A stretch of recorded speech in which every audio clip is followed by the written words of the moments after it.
Assalamualaikum warahmatullahi wabarakatuh. Alhamdulillahirabbil alamin wa bihi nasta'inu ala umuri dunya waddin. Wassalatu wassalamu ala asyrofil anbiya'i wal mursalin nabiyina Muhammadin wa ala alihi wa sahbihi ajma'in. Perkenalkan, saya SPD dosen program studi pendidikan hukum Fakultas Keguruan dan Pendidikan Universitas Muhammadiyah dan Hukum mengaku mata kuliah Islam Muhammadiyah dan Hukum. Sebelum saya mendengarkan mata kuliah ini, sebelumnya saya akan mendeskripsikan mata kuliah Islam Muhammadiyah dan Hukum ini. Mata kuliah Islam Muhammadiyah dan Hukum adalah mata kuliah wajib institusional di perguruan tinggi Muhammadiyah yang bertujuan untuk membentuk karakter mahasiswa sebagai insan akademis, religius, dan berperilaku Islam. Al-Islam Muhammadiyah juga membekali mahasiswa dengan pemahaman tentang dasar-dasar ajaran Islam yang bersumber dari Al-Quran dan As-Sunnah. Mata kuliah ini mahasiswa diarahkan untuk menjadi seorang intelektual muslim yang berakhlak mulia dan mampu mengintegrasikan nilai-nilai Islam pada bidang kehidupannya. Kajian utama pada mata kuliah Islam Muhammadiyah dua meliputi konsep dasar akhlak terhadap Allah Subhanahu wa Ta'ala, akhlak terhadap Rasulullah, akhlak pribadi, akhlak dalam keluarga, akhlak dalam bermasyarakat, akhlak terhadap lingkungan, dan akhlak bernegara. Dalam pelaksanaan perkuliahan, saya menggunakan metode ceramah interaktif agar perkuliahan tidak hanya terfokus pada diri dosen, tapi juga kepada semua mahasiswa bisa menjadi sumber pembelajaran. Mereka bisa berinteraksi dengan sesama, saling berbagi tentang topik yang sedang dibicarakan. Selain itu, melalui metode interaktif ini, mahasiswa bisa berpartisipasi penuh di dalam pelaksanaan pembelajaran. Jadi tidak ada mahasiswa yang apatis, mereka semua terlibat dalam pembelajaran. Sehingga tidak ada mahasiswa yang tidak memberikan sumbang pikir terhadap atau ide terhadap pembelajaran. Dalam pembelajaran ini juga saya selalu memberikan semacam studi kasus. Tujuannya agar mahasiswa dapat mengembangkan kemampuan berpikir polos, high order thinking skill, sehingga mahasiswa mengembangkan kemampuan untuk menganalisis, mengevaluasi, dan memecahkan masalah-masalah yang kompleks berdasarkan materi yang telah dipelajarinya. Selanjutnya, dalam hal penilaian, saya menerapkan dua model. Yang pertama itu formatif, dan yang kedua sumatif. Pada penilaian formatif, saya memberikan beberapa kuis kepada mahasiswa dan juga memberikan bedah kasus yang mereka harus selesaikan. Sementara dalam penilaian sumatif, saya berikan pada saat ujian tengah semester dan ujian akhir semester. Selanjutnya, saya akan menampilkan cuplikan pengajaran saya di dalam kelas dalam bentuk tatap muka. Mari kita saksikan bersama-sama.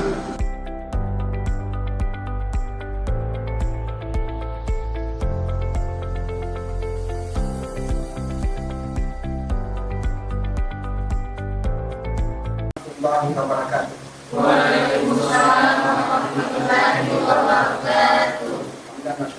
Sedangkan wassalamu ala nabiyina wa rasulillah Muhammad sallallahu alaihi wasallam. Apakah Anda baik-baik hari ini? Alhamdulillah baik. Siap untuk kuliah ya? Siap. Nah, Anda yang saya hormati, Hari ini kita melanjutkan perbincangan kita. Namun sebelum kita memasuki perbincangan itu, sebagaimana biasanya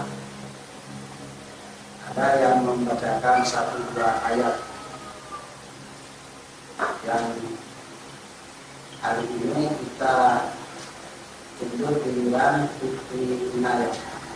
Silakan yang A'udzu billahi minasyaitonir rajim.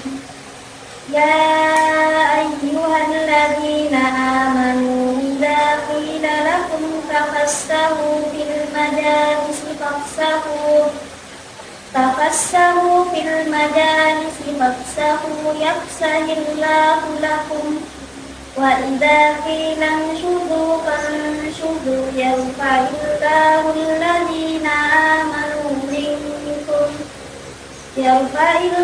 alladhina amanu minkum walladhina utul ilma darajat wallahu bima ta'maluna khabir. Shadaqallahul azim. Ya, sebelum saya lanjut, saya mau mengecek kehadiran dulu. Hari ini siapa yang tidak masuk?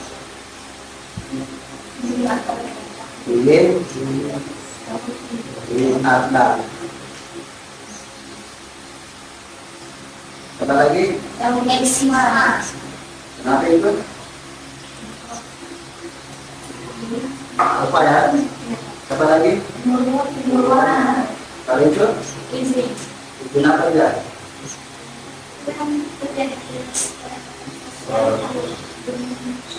Apa lagi? Kenapa ya? Apa lagi? Saya ya? Ya baik, teman-teman yang saya hormati, kemarin kita sudah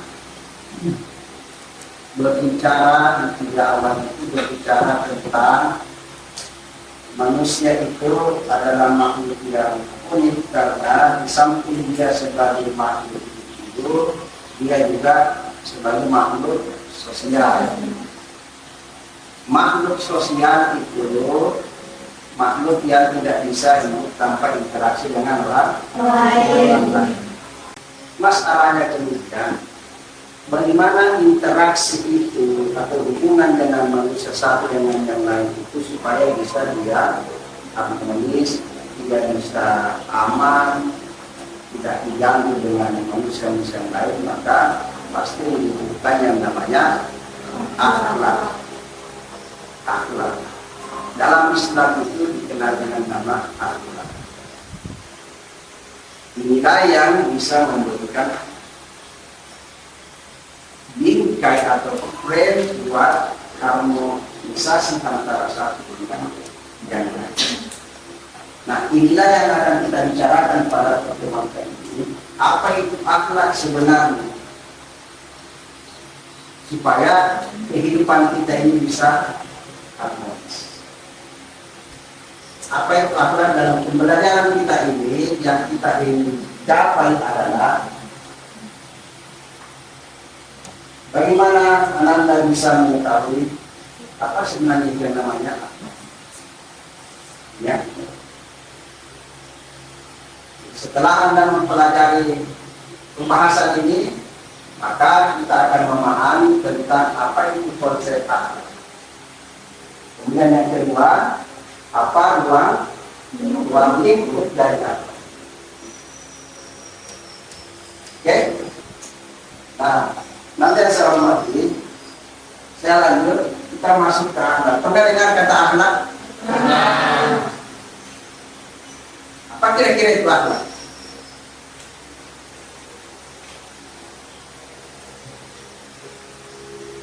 Nah, ini yang ini yang pakai kacamata. Apa itu akhlak? Akhlak adalah perilaku atau karakter yang baik. Perilaku atau karakter yang baik. Ada yang lain? Sini dulu. Ini yang pakai masker. Apa itu akhlak? Perilaku atau tindakan baik atau buruk. Ya, perilaku baik atau buruk. Masyarakat satu lagi. Ayah, silakan. Akhlak adalah istilah yang digunakan untuk menggambarkan baik buruknya perilaku seseorang. Gambaran baik buruk ya, baik dan saya hormati, semua yang Anda kemukakan itu adalah benar. Intinya akhlak itu adalah perilaku. Nah, untuk konteks pengertian kita ini, kita mencoba untuk memahami akhlak dari aspek bahasa maupun istilah. Yang Anda kemukakan tadi itu yang erat kaitannya dengan pengertian bahasa. Oke. Dia perangai, dia tingkah ya, perilaku sama dengan tingkah ya sama dengan perilaku, sama dengan mengintervensi. Laku ini tabiat termasuk. Nah, tadi ada definisi dari kawan. Ibnu Miskal mengatakan bahwa akhlak itu al-nafsi da'iyatun laha la af'aliha min ghairi fikrin wala niyatin. Ini yang dimaksud. Jadi al-nafsi da'iyatun laha, sifat yang tertanam dalam jiwa seseorang. Selain sifat yang tertanam dalam jiwa seseorang. Ila af'aliha, yang mendorongnya untuk melakukan perbuatan. Memang dari dalam jiwa kita ini sehingga dia melakukan sesuatu tanpa memerlukan ini min ghairi fikrin, tanpa memerlukan pemikiran dan pertimbangan wala riyat. Nah, ini Al-Ghazali. Al-Ghazali juga menunjukkan bahwa akhlak itu sifat yang terpatri dalam jiwa manusia. Sama tadi sekali ya. Darinya lahir perbuatan-perbuatan yang dilakukan dengan senang dan mudah, tanpa memikirkan dirinya serta tanpa adanya hubungan terlebih dahulu. Oke, jadi saya perkecil skopnya kira-kira. Jadi akhlak itu menurut para ahli ini adalah perbuatan yang sudah ada dalam jiwa kita terpatri itu, yang karena itu melahirkan perbuatan-perbuatan secara spontan. Kita lagi dipikir-pikir.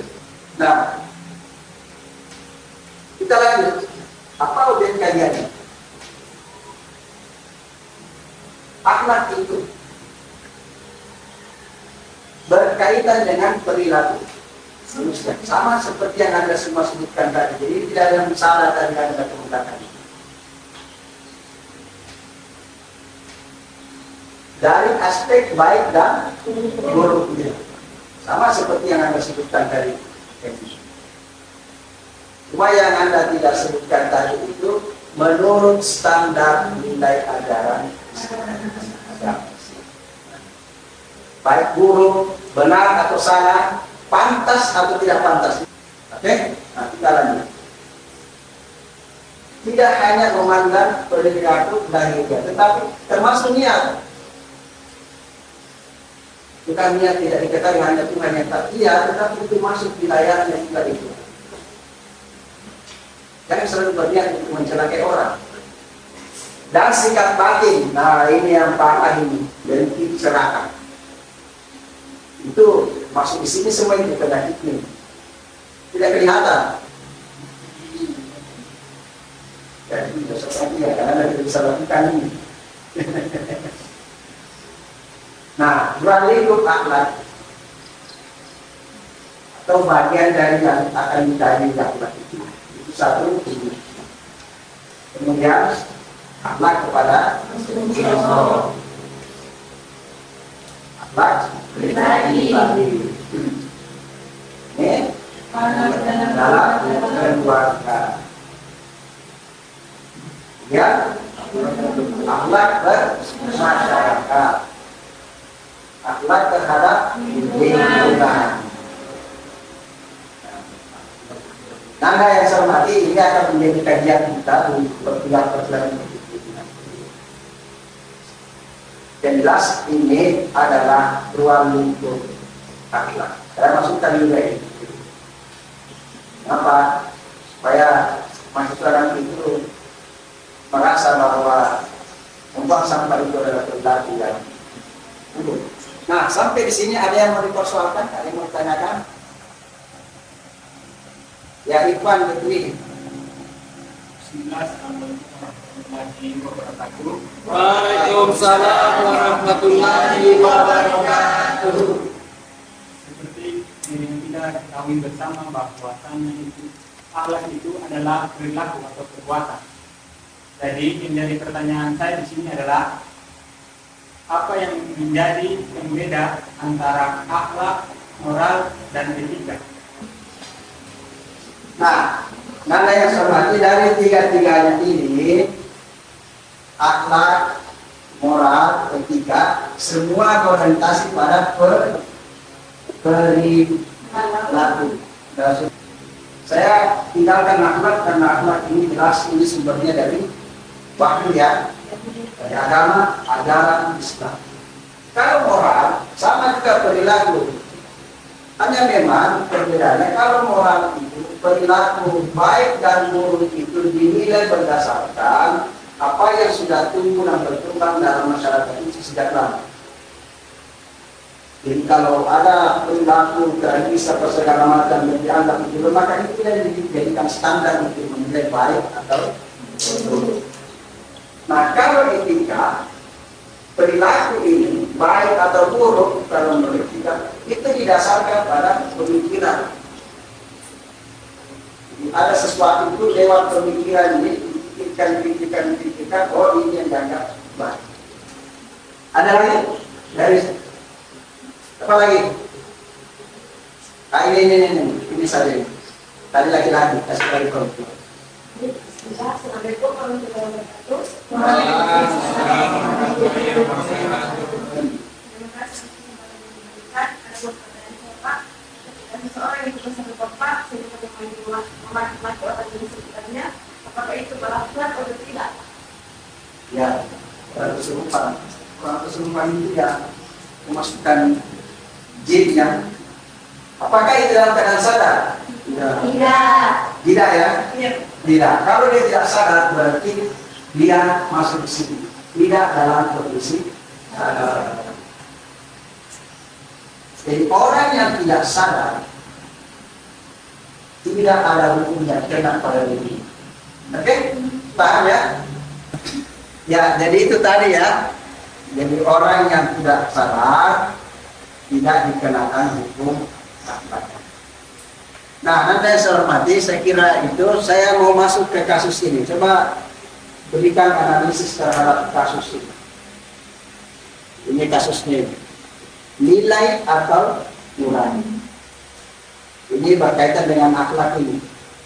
Paham ya? Nah, sekarang pertanyaannya. Apa keputusan yang seharusnya diambil oleh adik menurut perspektif akhlak Islam?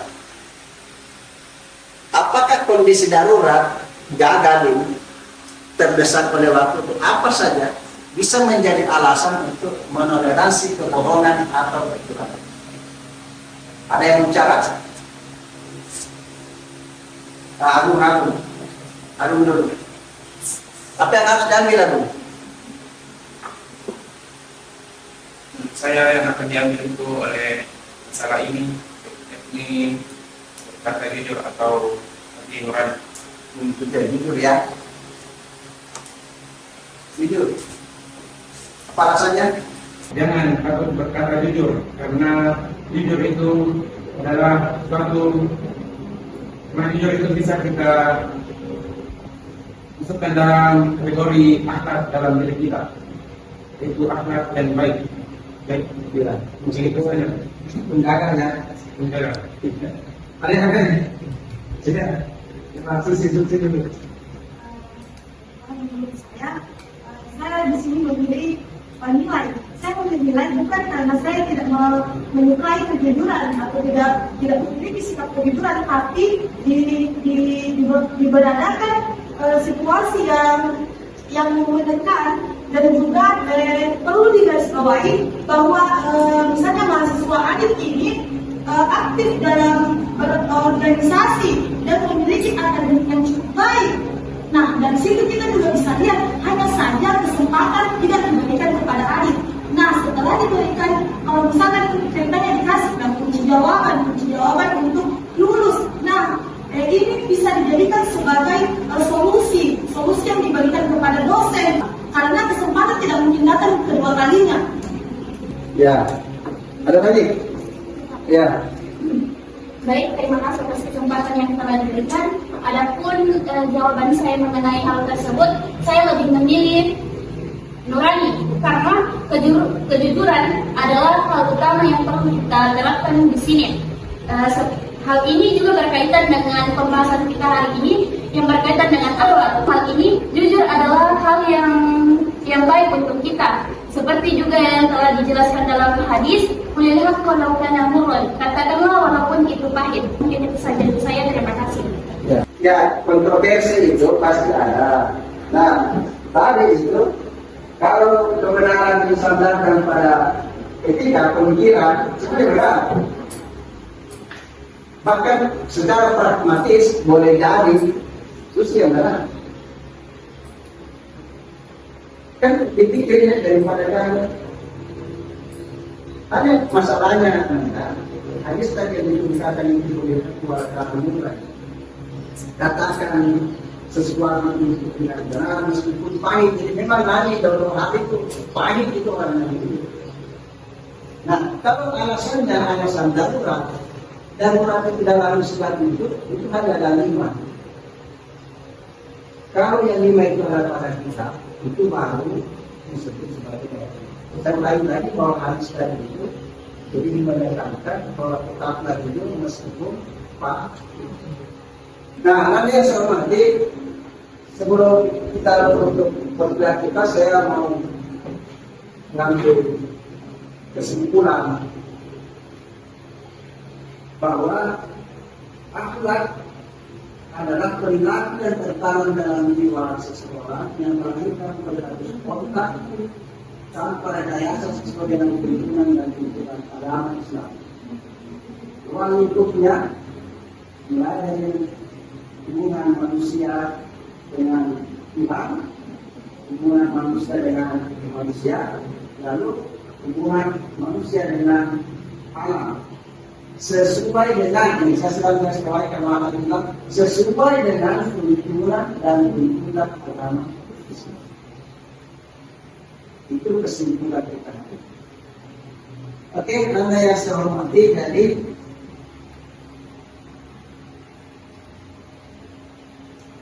perkuliahan kita untuk pertemuan ini saya anggap selesai. Nanti di pertemuan berikutnya kita akan masuk pada wilayah akhlak kepada Allah Subhanahu wa Ta'ala. Jadi sedapat mungkin Anda carilah referensi yang berkaitan dengan itu supaya kelas kita itu bisa penuh dengan ide yang kita semua memberikan nilai tadi itu kita tidak bisa ambil semua karena waktu kita terbatas. Tetapi kalau kita perlukan di depan itu kita akan bertemu. Oke?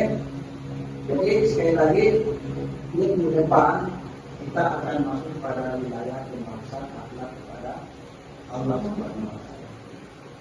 Baik, Anda hormati, untuk menuju perkuliahan kita ini saya ingin mengajak Anda untuk bersama-sama membaca Al-Quran. Sekian, Assalamualaikum warahmatullahi wabarakatuh. Waalaikumsalam warahmatullahi wabarakatuh.